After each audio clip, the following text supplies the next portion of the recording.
Hello. Shri Shiv Mahapuran YouTube channel में आप सबों का स्वागत है, साथ में मेरा प्रणाम भी। तो आज शिव पुराण के द्वितीय खंड के 14वां अध्याय का वर्णन सुनूंगी और सुनाऊंगी।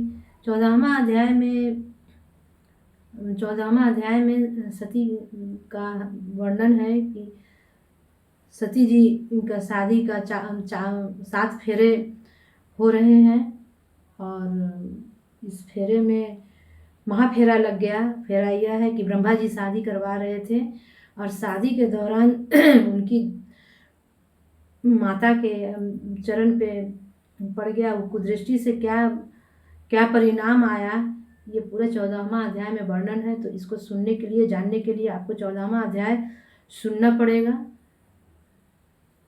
या पढ़ना पड़ेगा। तो 14वां अध्याय सुनने से पहले मैं अपने गुरु की स्तुति कर लेती हूँ, उसके बाद 14वां अध्याय।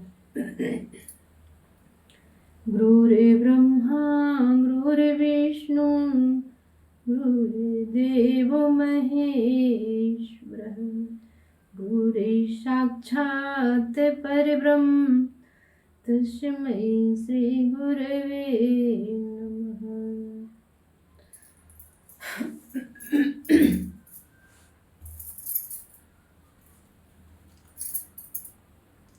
ब्रह्मा जी बोले, हे नारद, जिस समय शिव जी ने सती का हाथ अपने हाथ में लिया, उस समय मुनि प्रसन्न होकर के शिव तथा सती के का जय घोष करने लगे तथा पुष्प वृष्टि हुई। अनेक प्रकार के बाजा बजने लगे। दक्ष प्रजापति ने दहेज स्वरूप बहुत सी उत्तम वस्तुएं, अमूल्य रत्न आदि दिए। अन्य रीतियों के पूर्ण होने के पश्चात मैंने हवन का आयोजन किया। दोनों की गांठें बांधकर भांवरें फिरने लगी। उस समय एक महाभयानक कांड हुआ। मेरी इच्छा शिव जी को मोहित करने की थी, परंतु स्वयं ही उस रोग में ग्रस्त हो गया। अर्थात भांवरे फिरते समय सती का चरण कपड़े से बाहर निकल गया। जब मेरी कामुक दृष्टि उस पर पड़ी तो मैं मोहित और मुग्ध होकर बुद्धिहीन हो गया। ऐसी दशा में मेरे हृदय में सती का अनुपम रूप देखने की अभिलाषा जागृत हुई। मैंने उस समय यह उपाय किया कि एक भींगी लकड़ी आग में डाल दी, जिससे बड़ा धुआं उठा। शिव जी के नेत्रों में वह धुआं लगने से ऐसे आंसू बहने लगे कि शिव जी उन्हें दोनों हाथों से पोंछने लगे। ऐसे सुवसा से लाभ उठाकर मैंने सती के मुख से घूंघट उठाकर उनका सुंदर स्वरूप देखा तथा कामदेव के प्रचंड वेग से दुखित हो सब धर्म कर्म को भूल गया। उस समय मेरा वीर्य धरती पर गिर पड़ा। मैंने उसको इस प्रकार से छिपाया कि किसी पर यह बात प्रकट न हो सकी, परंतु शिव जी ने अपनी दिव्य दृष्टि द्वारा इस भेद को जान लिया। तब वे मुझ पर अत्यंत क्रोधित होकर धिक्कारते हुए बोले, हे ब्रह्मा, तुमने यह निंदनीय कर्म क्यों किया? तुम बड़े कामी हो। यह कहकर शिव जी ने बड़े क्रोध से त्रिशूल हाथ में ले लिया। ब्रह्मा जी बोले, हे नारद, शिव जी का यह स्वरूप देखकर मैं थर थर कांपने लगा तथा मुझे बड़ा आश्चर्य हुआ। यह दशा देखकर सब लोग शिव जी द्वारा मेरी मृत्यु का निश्चय कर शिव की स्तुति करने लगे, परंतु शिव जी का क्रोध कम न हुआ। दक्ष प्रजापति भी हाथ उठाकर शिव शिव कहने लगे तथा मेरे मारने की मनाही करते हुए शिव जी से बोले, हे प्रभु, आप इस समय रंग में भंग न करें। शिव जी ने कहा, हे दक्ष, तुम अब मुझको कुछ न कहो। मैं ब्रह्मा को किसी प्रकार क्षमा नहीं कर सकता, जिसने वेद के पथ को भुलाकर सती को पाप दृष्टि से देखा है। शिव जी कैसे क्रोधपूर्ण वचन सुनकर उनके क्रोध से समस्त सभा कांप उठी। तब विष्णु ने शिव की बहुत स्तुति करते हुए कहा, हे प्रभु, आप अपरमेय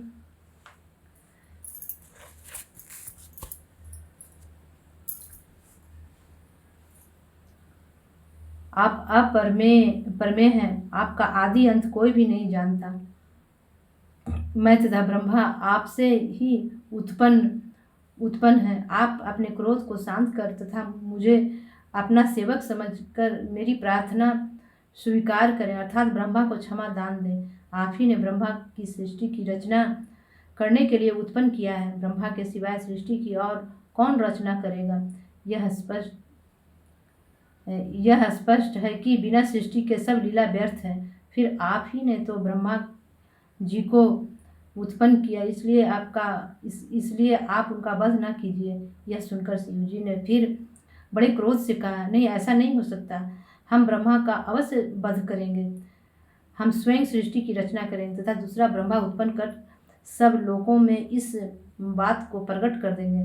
हमको अब मत रोको, हमारा क्रोध कभी व्यर्थ नहीं जाता। शिव जी ने यह कहा अपना समस्त शरीर जलती हुई अग्नि के समान कर दिया। देवता तथा मुनि आदि कोई भी ऐसा न था जो उस स्वरूप को देख सकता। मैं तो जैसे शिव रूप में ही समा गया। दक्ष को भी अति वेद खेद से सब आनंद विस्मरण हो गया। उसने अत्यंत दुखी होकर शिव जी के चरण कमलों का ध्यान करके बहुत प्रार्थना की। विष्णु ने मुझे शिव के चरण के नीचे डाल दिया तथा मुझसे बहुत स्तुति कराई तथा स्वयं भी स्तुति की। वे बोले, मैं और ब्रह्मा दोनों आपके सेवक हैं। आप अपनी कुदृष्टि से हम दोनों की ओर देखिए।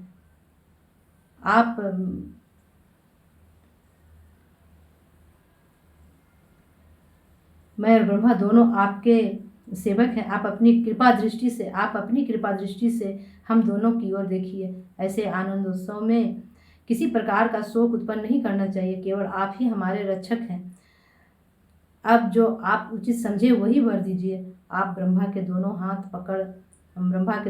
पकड़ कर उन्हें अभय दान दीजिए। यह कहकर हम दोनों शिव जी के चरणों पर गिर पड़े।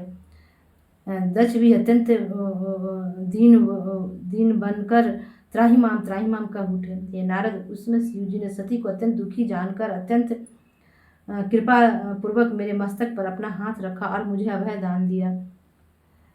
उस समय मैं तथा विष्णु अत्यंत प्रसन्नता को प्राप्त। दक्ष तथा अन्य सभासद भी आनंद मग्न हो गए। उस हर्ष में भरकर मैं भगवान सदाशिव की अनेकों प्रकार से स्तुति की और यह कहा, हे प्रभु, आपने मुझे पाप रूपी समुद्र से डूबते हुए की रक्षा की है और नरक की अग्नि में पड़ने से बचाया है। अब आप कृपा करके वह उपाय बताइए जिससे मेरा यह महान पाप नष्ट हो जाए। यह सुनकर श्री शिव जी ने कहा, हे ब्रह्मा, तुम अपनी स्त्री सही तपस्या करो। तुम्हारे पाप का यही प्रायश्चित है। जब तुम तपस्या द्वारा निष्पाप हो जाओगे उस समय तुम्हारा नाम रुद्र शिरा होगा और तभी तुम अपने संपूर्ण मनोरथ को प्राप्त होगे। तुमने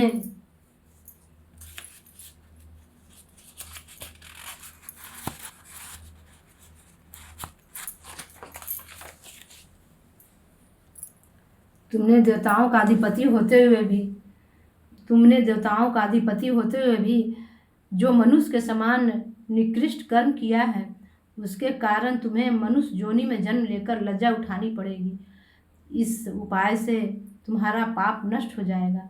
भगवान सदाशिव के श्री मुख से निकले हुए इन वचनों को सुनकर मुझे तथा दक्ष को अत्यंत प्रसन्नता प्राप्त हुई। आज की वाणी मैं अपने गुरु के चरणों में विराम देती हूँ। फिर से 15वां अध्याय अगले एपिसोड में रिकॉर्ड करूँगी और तब सुनेंगे और सुनाएंगे आगे की कहानी।